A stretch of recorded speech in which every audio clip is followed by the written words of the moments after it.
Allahu Akbar, Allahu Akbar. Assalamualaikum warahmatullahi wabarakatuh. Alhamdulillahirrabbilalamin. Bapak Ibu, pada kesempatan yang baik ini kita dapat berjumpa kembali dalam membahas soal-soal tes kompetensi bidang pendidikan guru agama Islam. Dan kali ini kita berkesempatan juga melanjutkan pembahasan soal latihan paket LKIT yang sudah kita bahas kemarin, nomor 1 hingga 200 soal. Dan nanti kita lanjutkan nomor 201 hingga 250 insya Allah Bapak Ibu ya. Dan kami juga berharap kepada Allah Subhanahu wa Ta'ala, dengan apa yang kita sajikan, dengan apa yang kita berikan di channel ini, mudah-mudahan saja, mudah-mudahan Bapak Ibu ya, memberikan manfaat untuk kita semua.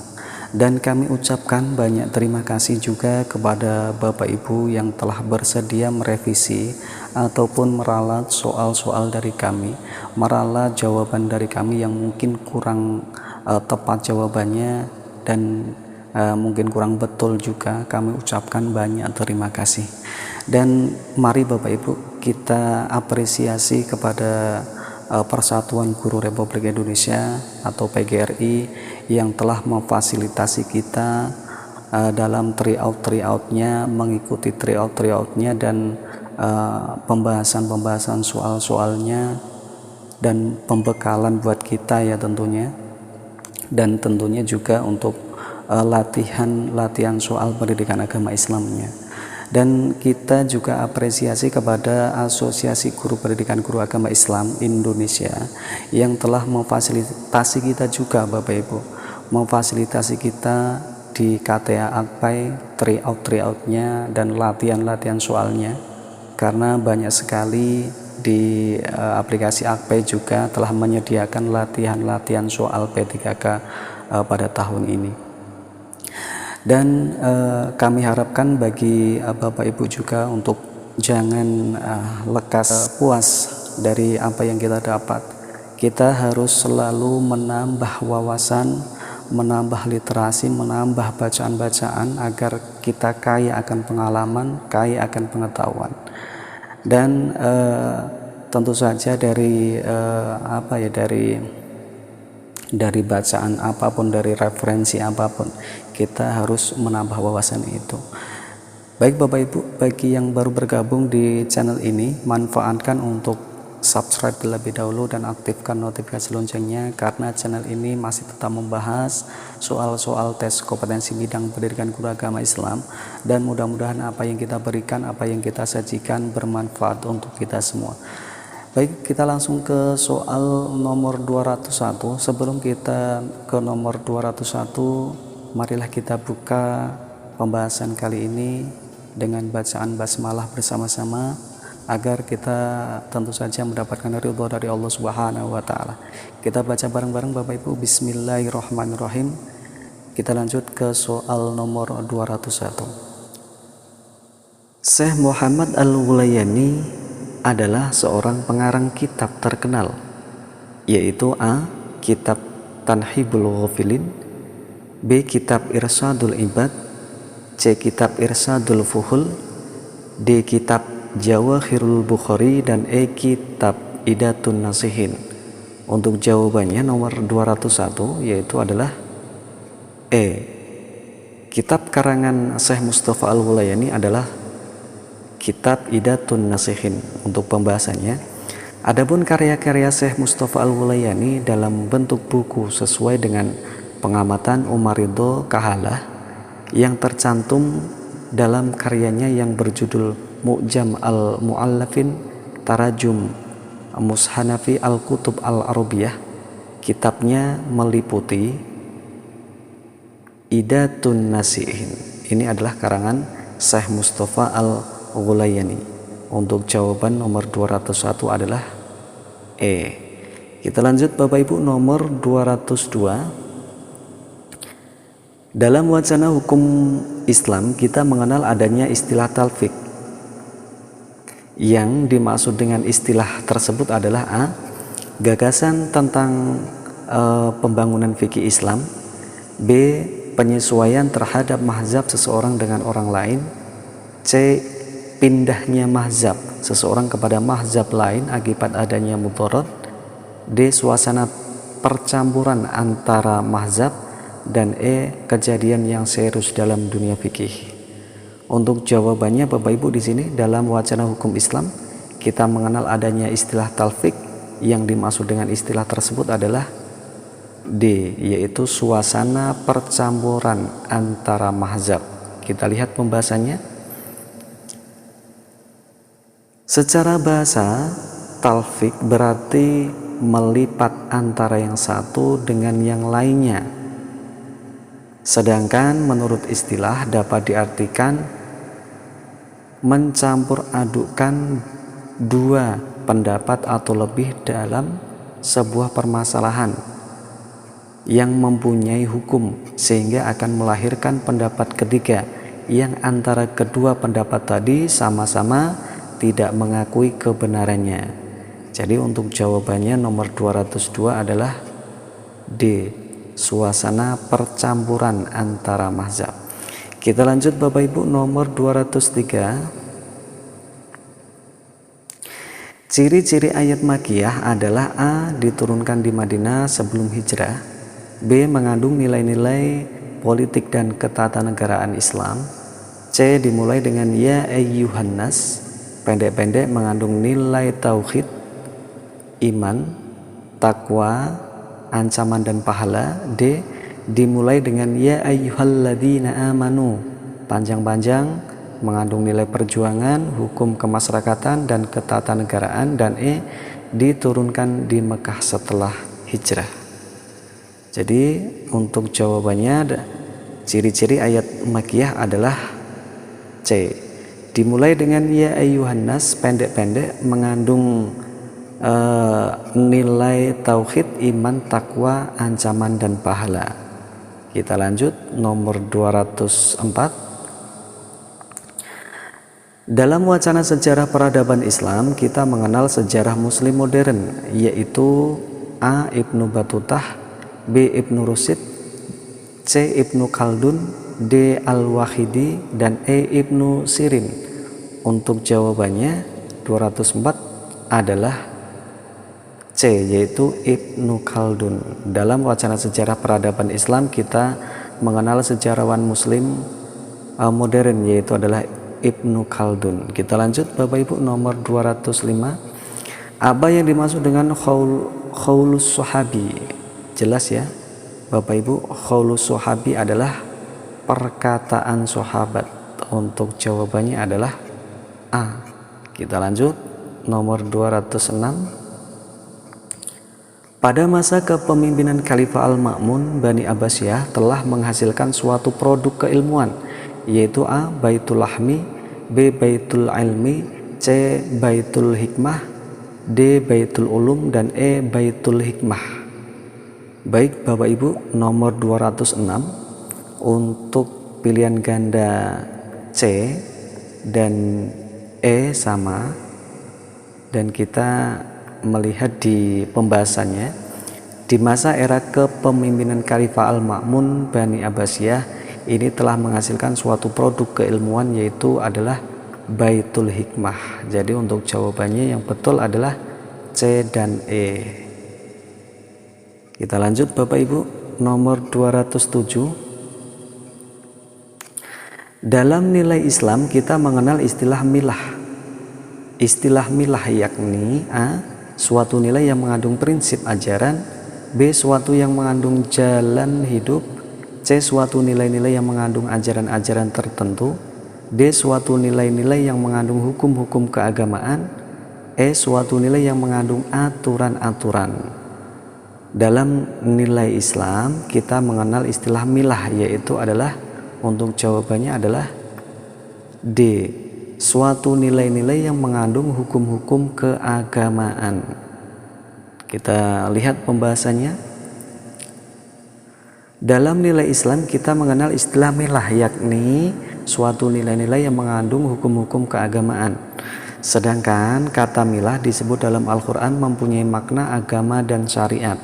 Kedua istilah tersebut digunakan dalam konteks yang berlainan. Milah digunakan ketika dihubungkan dengan nama nabi dan kepadanya agama itu diwahyukan, dan din digunakan ketika dihubungkan dengan salah satu agama atau sifat agama, atau dihubungkan dengan Allah yang mewahyukan agama itu. Kita lanjut Bapak Ibu, nomor 208.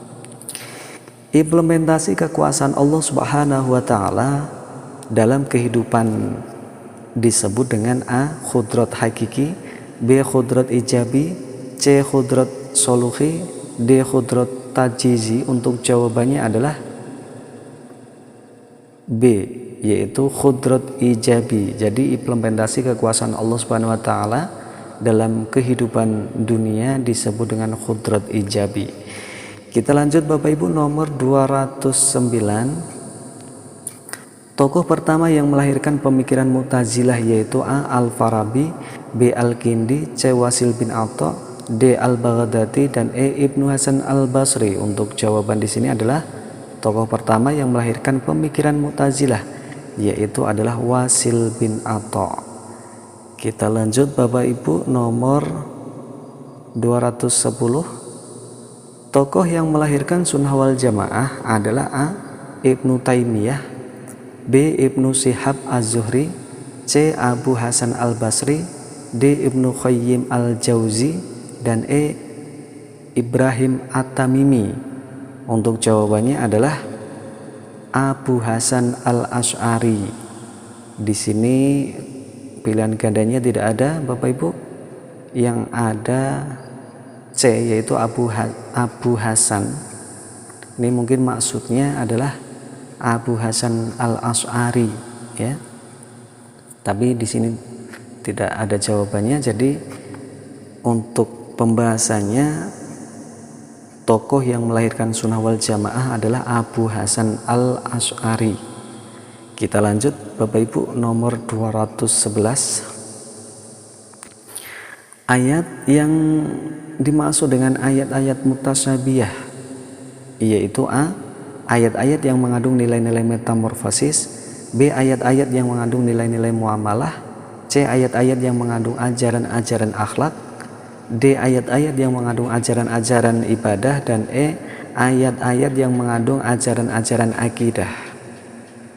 Untuk jawabannya Bapak Ibu, jadi ayat-ayat yang dimaksud dengan ayat mutasyabihah adalah, untuk jawabannya adalah A, yaitu ayat-ayat yang mengandung nilai-nilai metamorfosis. Kita lihat pembahasannya. Ayat mutasyabihat adalah ayat yang maknanya tidak jelas dan untuk memastikan pengertian tidak ditemukan dalil yang kuat dari segi lafal atau dari segi maknanya. Kita lanjut Bapak Ibu, nomor 212. Batas miqat haji bagi orang Indonesia adalah A. Julamlam, B. Bir Ali, C. Jeddah, D. Zulhuliyafah, dan E. Zatul Irkhin. Untuk jawabannya adalah B. Jadi batas miqat haji bagi orang Indonesia adalah Bir Ali. Lebih tepatnya adalah di Masjid Zulhulaifah Bir Ali yang berlokasi 9 km dari Madinah. Kita lanjut Bapak Ibu, nomor 213. Dr. Andes Yusuf Al-Qaradawi adalah seorang pemikir Islam yang mengarah kepada A. fikih dakwah, B. fikih siasi, C. fikih muamalah, D. fikih kontemporer, dan E. fikih ibadah. Untuk jawabannya adalah Dr. Yusuf Al-Qaradawi adalah seorang pemikir Islam yang mengarah kepada fikih kontemporer. Jadi Dr. Andes Yusuf Al-Qaradawi adalah seorang pemikir Islam yang mengarah kepada fikih kontemporer, dan ia dikenal sebagai seorang mujtahid pada era modern ini. Kita lanjut Bapak Ibu, nomor 14.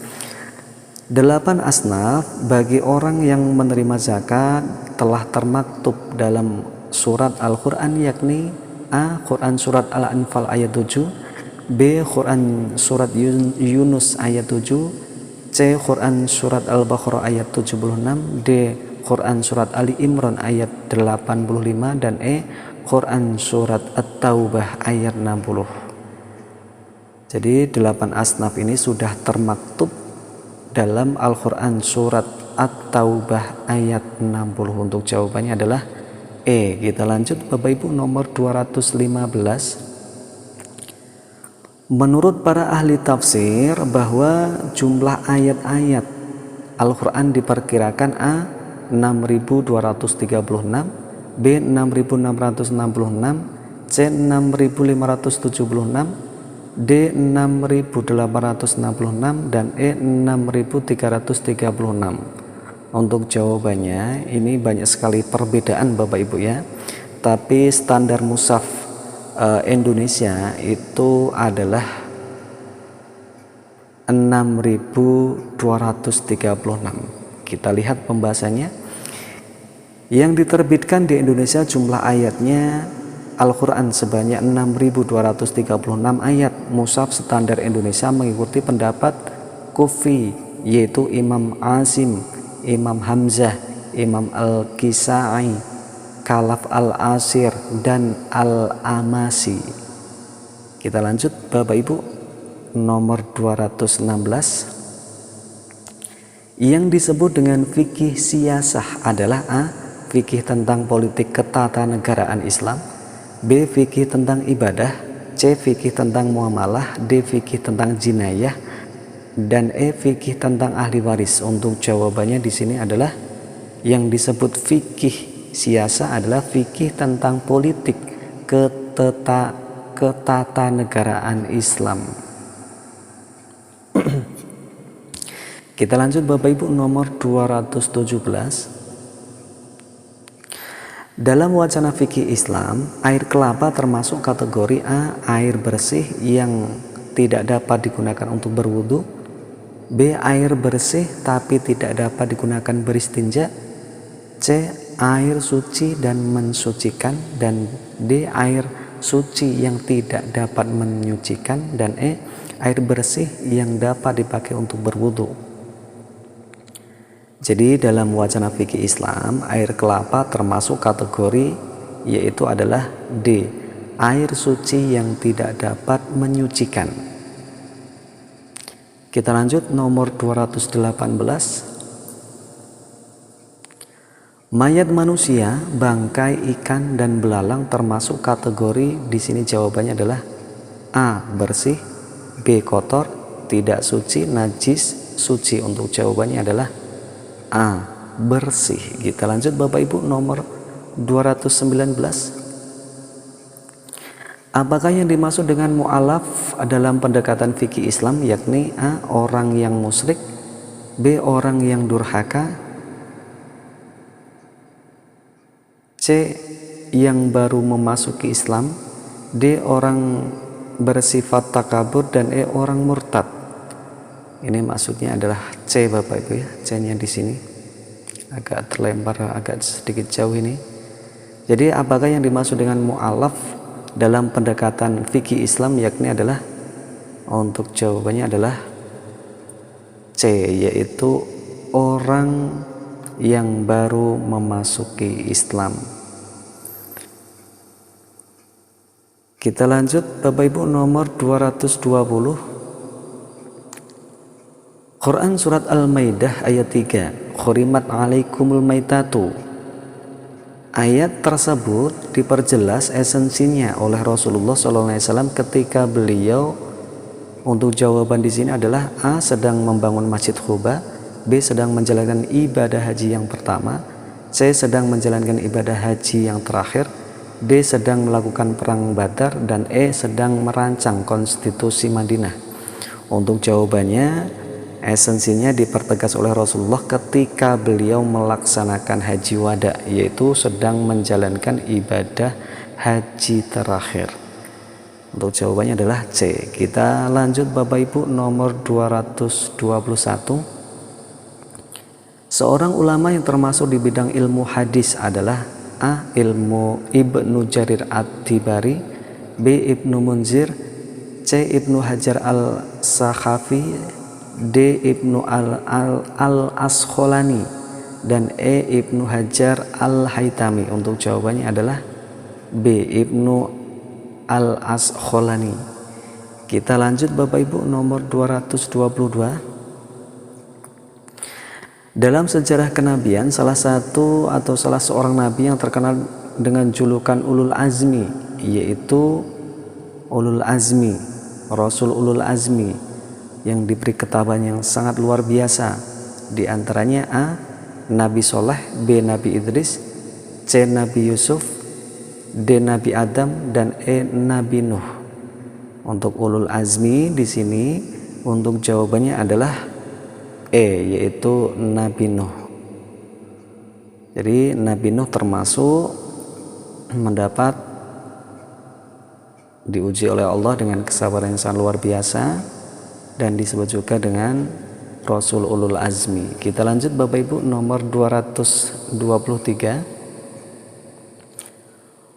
Umar bin Abdul Aziz adalah seorang khalifah Bani Umayyah yang mampu menyelesaikan masalah-masalah yang pelik, yakni A.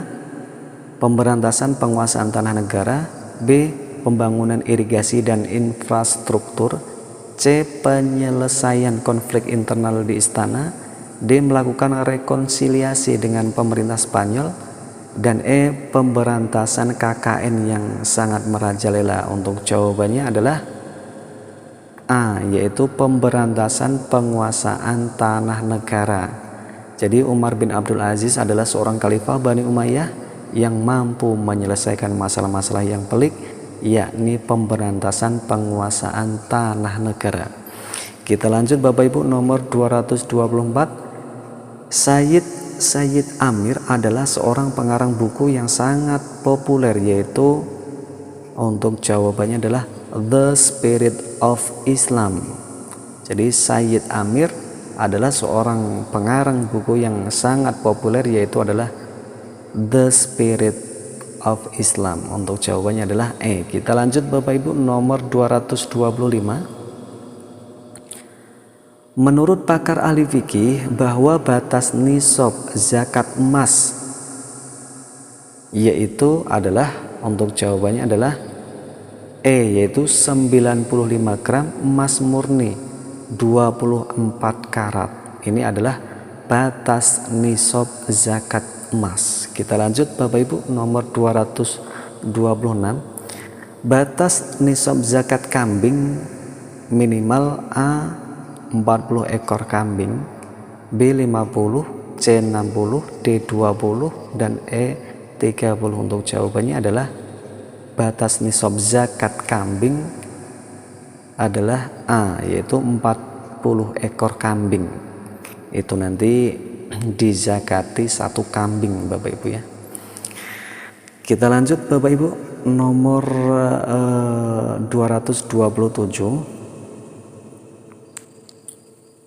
Quran surat At-Taubah ayat 103, yaitu yang berbunyi Khudh min amwalihim shadaqatan tutahhiruhum wa tuzakkihim biha. Ayat tersebut memberikan pengertian tentang A. perintah untuk melakukan ibadah mahdhah, B. perintah untuk mengeluarkan zakat, C. perintah untuk melaksanakan muamalah, dan D. perintah untuk menjalankan syariah. Untuk di sini jawabannya adalah Quran surat At-Taubah ayat 103 ini, wa tuzakkihim biha. Jadi adalah perintah untuk mengeluarkan zakat. Untuk jawabannya adalah B. Kita lanjut Bapak Ibu, nomor 228. Salah seorang pejuang atas pahlawan Islam yang merintis penaklukan tanah Spanyol adalah, untuk jawabannya adalah Tariq bin Ziyad. Jadi Tariq bin Ziyad itu adalah pejuang atas pahlawan Islam yang merintis penaklukan tanah Spanyol, adalah Tariq bin Ziyad. Kita lanjut Bapak Ibu, nomor 229. Istilah zakat ziro'ah adalah menekankan pada optimalisasi yang mengacu kepada, untuk jawabannya adalah yaitu mengoptimalisasi kepada zakat pertanian, disebut juga zakat ziro'ah. Kita lanjut Bapak Ibu, nomor 230. Dalam ajaran Islam tidak mengenal sistem ruhbaniyah, artinya adalah yaitu kependetaan. Jadi kita tidak mengenal sistem ruhbaniyah, artinya adalah kependetaan. Kita lanjut 231. Yang dimaksud dengan tahanus ialah, untuk jawaban di sini adalah bimbingan kerohanian. Nanti kalau jawabannya tidak tepat, silahkan revisi di kolom komentar Bapak Ibu ya. Kita lanjut Bapak Ibu, nomor 232. Konseptor faham baqo dan fana dalam dunia tasawuf ialah A. Al-Kalaj, B. Hasan al-Basri, C. Zunul al-Misri, D. Abu Yazid al-Bustami, dan E. Al-Ghazali. Untuk di sini jawabannya adalah D, yaitu Abu Yazid al-Bustami, konseptor faham baqo dan fana dalam dunia tasawuf. Kita lanjut Bapak Ibu, nomor 233. Konseptor faham mahabbah dalam dunia tasawuf adalah A. Rabi'ah al-Adawiyah, B. Ibnu Rasyid, C. Hasan al-Basri, D. Zunun al-Misri, dan E. Al-Ghazali. Untuk jawabannya adalah Rabi'ah al-Adawiyah adalah konseptor faham mahabbah. Kita lanjut Bapak Ibu, nomor 234. Kitab suci Al-Quran diturunkan kepada manusia berfungsi sebagai, untuk jawabannya adalah E. Petunjuk manusia dan penjelas terhadap hal-hal yang hak dan yang batil.